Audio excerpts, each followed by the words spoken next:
Hello everyone, you're welcome. Sejam bem-vindos a mais uma aula de língua inglesa. Eu sou a teacher Fernanda Gurgel, vamos estar juntos e antes da nossa aula, vamos checar o que teremos. Let's check it. Então, nossa aula de número 7 será uma aula de revisão e avaliação. Ok? So, pay attention. Let's go.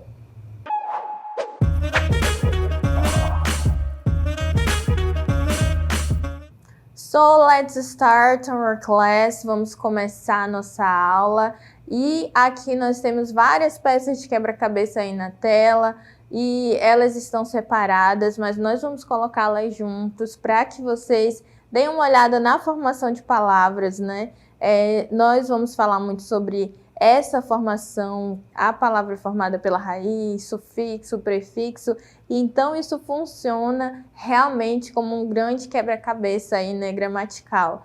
Nós temos aqui friend, que significa amigo ou amiga. Nós temos aqui happy, que significa feliz.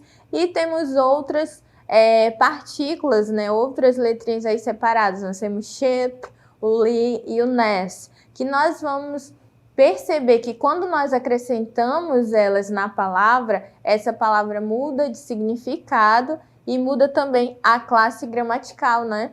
Então, vamos dar uma olhada aqui. Primeiro, olha só, nós temos friend. Vamos ver o que ela se transforma, né? No que ela se transforma quando eu coloco, por exemplo, o ship. Friend, amigo. Friendship, amizade. Então, viram que uma palavrinha aí, né? Uma pecinha acrescentada já muda todo o significado. Então, agora nós vamos ver outra dessas letrinhas aí, outras letrinhas acrescentadas na palavra friend. Então, vamos ver aqui, ó, o li, friendly, amigo, friendly, amigável, né? Então, olha, já mudou também o significado. Agora nós vamos passar para o outro aqui, né? Olha só. Happy é feliz. Vamos ver qual o significado, né? Happiness, felicidade. Tem uma alteração na escrita, né? Quando eu vou escrever junto com essas palavrinhas, por exemplo, o Y sai, né? Fica com o I, mas isso nós vamos ver no decorrer da aula. Tá bom? So, let's go ahead. Então, vamos à frente aqui, falando mais sobre sufixos, ok? Let's go. Então, como nós falamos, a palavra ela funciona como um quebra-cabeça, e esse quebra-cabeça é composto pelas peças prefixo, raiz e sufixo. Em inglês, aí o prefix, root and suffix. Em inglês e em português funciona da mesma forma, porque são línguas que têm muitas palavras, né, originadas da mesma língua, né? Por exemplo, tem muitas palavras aí que vieram do latim, tanto em inglês como em língua portuguesa, então acaba seguindo aí a mesma ideia na formação das palavras, ok? Então vamos em frente aqui juntos. Os sufixos em inglês são essas letras ou um conjunto de letras, né, adicionados no finalzinho da palavra, e nós temos aqui alguns exemplos de sufixos, né? Vou colocar na tela os sufixos com o seu significado. Então, nós temos able, ele forma adjetivos a partir de verbos. Por exemplo, essa palavra aí sem o sufixo fica accept, que é aceitar, um verbo, mas eu coloco o sufixo acceptable já se transforma para aceitável. Então, adorable, adorável, que antes era adorar, um verbo, né? Adore. Ok? Então, esse é o primeiro exemplo de sufixo. Vamos em frente. Aqui nós temos o est, que quando eu acrescento, ele muda o adjetivo, né? Big quer dizer grande. Biggest, o maior. Fast, que quer dizer rápido, fastest, que é o mais rápido. Então, o sufixo ele vai alterando o significado e também a classe gramatical, né? Nesse caso, continua um adjetivo, mas ele foi para o superlativo. Se antes era fast, rápido, agora eu acrescentei esse sufixo, fastest, o est, agora é o mais rápido. Ok? Vamos em frente. Killful Full indica cheio de. Painful, doloroso.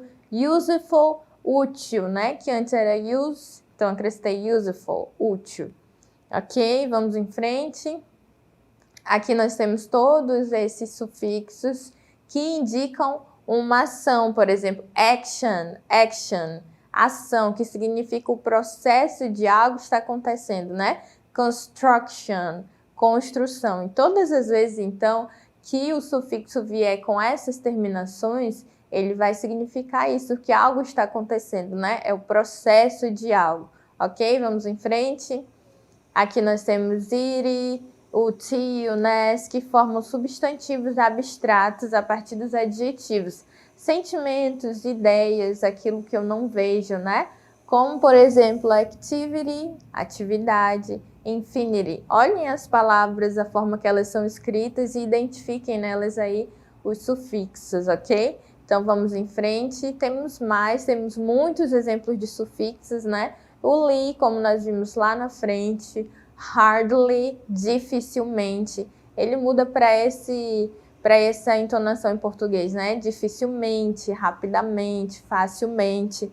Então, toda vez o li vai significar isso, né? Hardly, dificilmente, quickly, rapidamente, ok? Vamos ver aqui mais exemplos, então. Hoodship formam substantivos abstratos. Childhood, infância. Leadership, liderança, ok? Temos ainda o NES, let's check it, vamos checar aqui.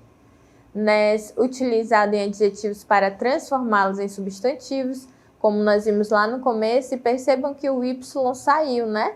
Porque quando eu coloco o NES no happy, ele recebe um I ali. Happiness, sadness, felicidade e tristeza. E temos ainda o less, que é o sentido de sem. Speechless, sem voz. Homeless, sem casa. Então, sufixos são essas partículas, né? Essas letras ou conjunto de letras acrescentadas lá no finalzinho da palavra que mudam o significado dela e às vezes a classe gramatical. Então, é importante atentar para o significado de cada sufixo, né? Por exemplo, less, quando você vê ali no finalzinho da palavra, quer dizer sem, né? A falta de algo, ok? Now let's remember, agora vamos lembrar sobre os cognatos. Let's go!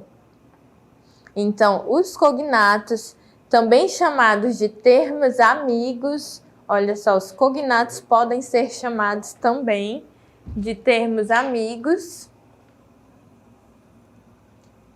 porque eles são palavras de dois idiomas diferentes, aqui no nosso caso, língua inglesa e língua portuguesa, que possuem semelhança gramatical e o mesmo significado. Então, são aquelas palavras que a gente olha e deduz o seu significado pela escrita, né? Porque às vezes é muito parecida, idêntica, ou às vezes é semelhante e possui o mesmo significado. Então, os cognatos possuem os mesmos significados.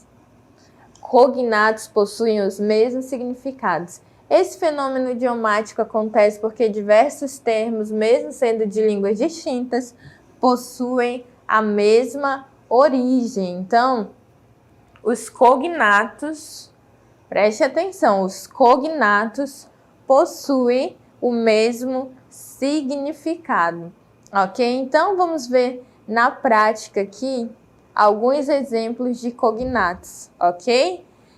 Vai aparecer aqui para vocês na tela algumas imagens e nós vamos associar aqui as palavras, né? Temos aqui um hospital. Vamos ler aqui as palavras em inglês primeiro, né? Hospital, banana, chocolate, vegetables and family.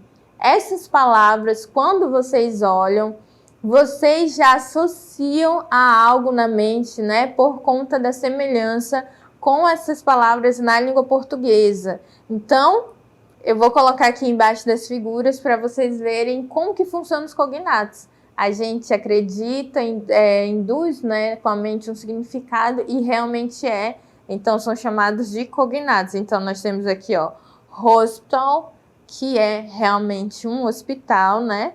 Banana, que realmente é banana.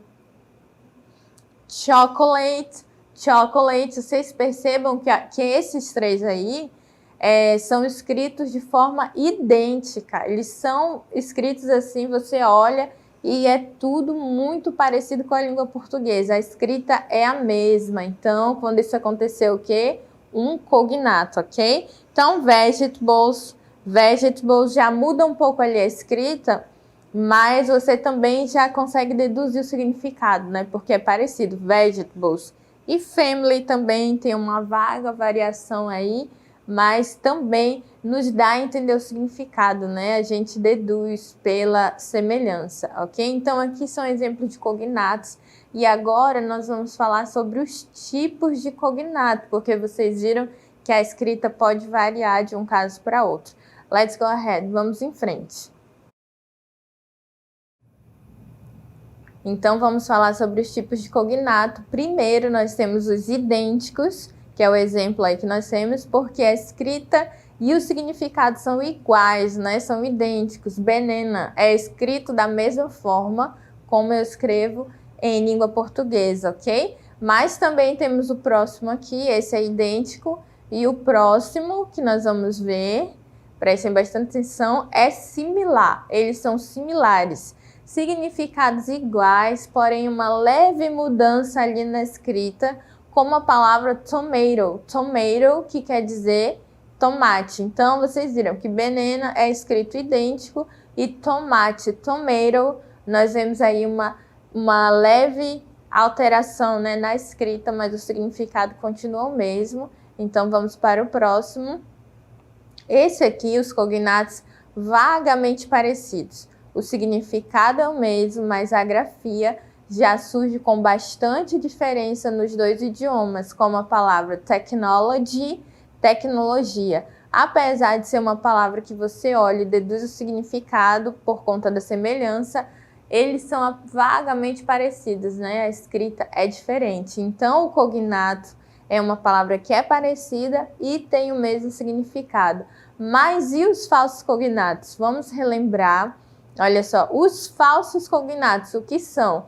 Até agora nós vimos os cognatos, que são as palavras amigas, né? Então, os falsos cognatos, eles também podem ser chamados de false friends, são amigos falsos, né? Se o cognato você olha e deduz o que é, o false friend, o falso cognato, você olha, acha que é uma coisa e não é. Então, são palavras que em um primeiro momento podem nos enganar, pois apresentam a escrita e até a pronúncia muito parecidas com as palavras em português, mas têm um significado diferente. E o que nós podemos fazer para memorizá-los? Nós podemos ler, assistir filmes e séries no áudio original e com legendas em inglês e estudar muito. Então, agora nós temos vários exemplos de falsos cognatos, vários, nós não vamos demorar muito em cada um deles, mas eu peço que se vocês conseguirem anotar, né, para memorizar, são muitos falsos cognatos que existem, mas nós vamos ver alguns deles aqui rapidinho só para a gente relembrar, né, ter essa noção de como eles funcionam. Então, pretend parece pretender, mas é fingir. Prejudice, prejudicar, parece, mas é preconceito. Vamos lá. College, parece que é colégio, mas é faculdade. Library, parece livraria, mas na verdade é biblioteca. Vamos em frente. Intend, parece que é entender, mas é pretender. Lunch, parece que é lanche, mas é almoço. Mayor, parece que é maior, mas é prefeito. Anthem, parece que é antena, mas é um hino. Parents, parece que é parentes, mas é pai e mãe. Costume, não é costumar, né? É fantasia, ok? Não é acostumar. Eventually, não é eventualmente, né? O real significado é finalmente, ok? Vamos em frente. Lecture, não é leitura, é palestra. Novel, parece novela, mas é romance, é um gênero textual, ok? Pasta, na verdade, é massa, macarrão, né? É um alimento e não pasta. Realize, não é realizar, é perceber. Actually, não é atualmente, significa na verdade. Pull, pull, não significa pular, e sim puxar, ok? Muitas palavras, né, que podem nos enganar aí como falsos cognatos. Push não significa puxar e empurrar, isso é um erro aí que todo mundo comete quando vê ali na porta, né, acaba se confundindo.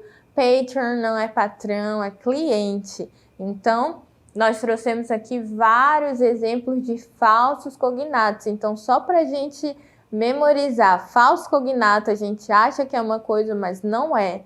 E o cognato é muito parecido e acaba tendo o mesmo significado que o significado que tem em língua portuguesa. Ok? Então, até aqui nós vimos cognatos e falsos cognatos, a diferença entre eles, o uso, alguns exemplos. E agora nós vamos revisar aqui o futuro com o going to na sua forma interrogativa. Vamos dar uma olhada.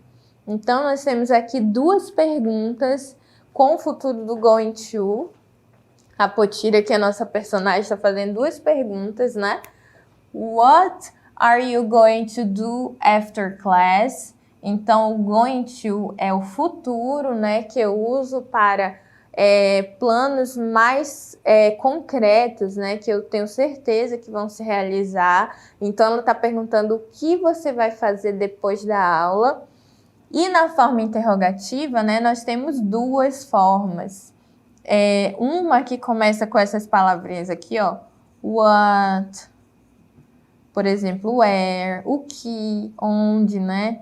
E várias outras que requerem aí uma resposta mais específica, né? Tá perguntando o que você vai fazer. E aquelas que começam com o verbo to be. Are you going to sleep late? Que podem ser respondidas apenas com yes or no. O importante de saber é que quando eu vou formar frases interrogativas no futuro com o going to, o verbo to be, que pode ser is, am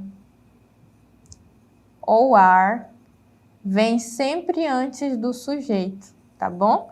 E como é que eu sei qual deles vai aparecer na frase? Dependendo do sujeito, né? O are eu vou sempre usar para o plural e para você, o is para o singular e o am quando eu for falar de mim, ok? Então, vamos em frente aqui com o futuro com o going to na forma interrogativa, ok? Vamos lá. Então, na forma interrogativa do going to, como nós vimos aí, o verbo to be se posiciona antes do sujeito, não é? Ele fica antes do sujeito, como nós vimos aí nos exemplos. Então, nós temos mais aqui. Essa é a estrutura, né? Verbo to be, mais o sujeito, mais going to, infinitivo do verbo principal sem to e se houver um complemento. Vamos ver aqui alguns exemplos de frases, olha só. Are they going to help us? Are they going to help us? Eles vão nos ajudar? Percebam que o verbo está lá na frente, o verbo to be. Are they é o sujeito. Going to, que é no futuro. Help us, que é o verbo principal. E embaixo, what are you going to do next weekend? O que você vai fazer no final de semana que vem, né? E mais ali embaixo, is she, olha o verbo to be lá na frente. Is she going to have a baby? Is she going to have a baby? Ela vai ter um bebê? Is he going to stay here? Is he going to stay here? Ele vai ficar aqui. Então, lá na frente, o is é o verbo to be, he é o sujeito, aí vem o going to e o verbo principal, ok? Então, nós temos as respostas curtas, né? Vamos aqui adiante para que vocês vejam aí, ó. As respostas curtas, que podem ser os tipos de resposta, né? Pode ser longa como uma resposta curta. No, he is going to be there. Ele não vai estar ali. No, he isn't. Ou simplesmente no. Ok? Então, essa é a estrutura aí de forma interrogativa e nós vamos ver aqui alguns exemplos. Nós vamos completar agora juntos para que vocês possam memorizar bem aí. Let's go! Então, nós temos aqui a frase na forma afirmativa, olha só. Afirmativa. They are going to meet us at school. Eles vão nos encontrar na escola. Tá uma frase afirmativa, então eu quero transformar ela numa frase interrogativa, né? O que eu vou fazer? O verbo vai aqui para frente, olha só. Are they going to meet us at school? Bora ver se dá aqui para escrever. Dá. Are they going to meet us at school? Olha só. O verbo to be na frente, o sujeito, going to e o verbo com o complemento. E a resposta sempre tem que seguir aqui, ó. O sujeito e o verbinho. Então, yes, they are. Yes, they are. Sim, eles vão. Então, percebam aí que a estrutura da frase mudou, né? They are going to meet us at school. Eles vão nos encontrar na escola. E a pergunta, are they going to meet us at school? Eles vão nos encontrar na escola? Yes, they are. A resposta é concordando aqui, né? Tanto com o sujeito como com o verbo to be, ok? Vamos para o próximo. Então, aqui também está na forma afirmativa. We are going to play that game again. Nós vamos jogar aquele jogo de novo. Então, vamos para a forma interrogativa aqui, olha só. Are we going to play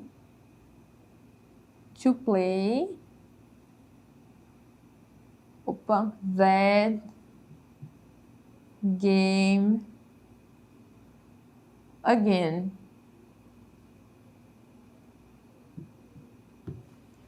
Are we going to play that game again? A primeira cartela é a forma afirmativa. Nós vamos jogar aquele jogo de novo, mas como eu coloquei o verbo to be para frente, agora é uma pergunta. Nós vamos jogar aquele jogo de novo e a resposta, né, tem que combinar aqui. No, we are not. Ok? Então, vamos aqui para o nosso último exemplo. Ok? She's going to eat fast food tonight. She's going to eat fast food tonight. Então, vamos transformar aqui para a forma interrogativa. Is she going to eat fast food tonight? Então, está perguntando aqui. Ela vai comer fast food hoje à noite? Então, a figura aí não é de fast food, é de pasta, né? Macarrão. No, she is not. Ok? Então, não, ela não vai. Então, agora sim, nosso último exemplo. Vamos lá aqui. The boys are going to prepare a surprise party. A surprise party. Os meninos vão preparar uma festa surpresa. Está na forma afirmativa. Então, nós vamos perguntar. Os meninos vão preparar uma festa surpresa? Então, bora colocar aqui, ó. Are the boys going to prepare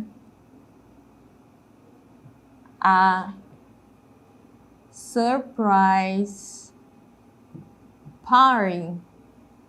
Mudei a estrutura da frase, reorganizei com o verbo to be lá na frente e a resposta, se é they, eles, né, se é plural, yes, they are, ok? Então, esses foram nossos exemplos aqui, né, de frases interrogativas com o futuro com o going to. Eu espero que vocês tenham conseguido entender os conteúdos de hoje. Ficamos por aqui. See you!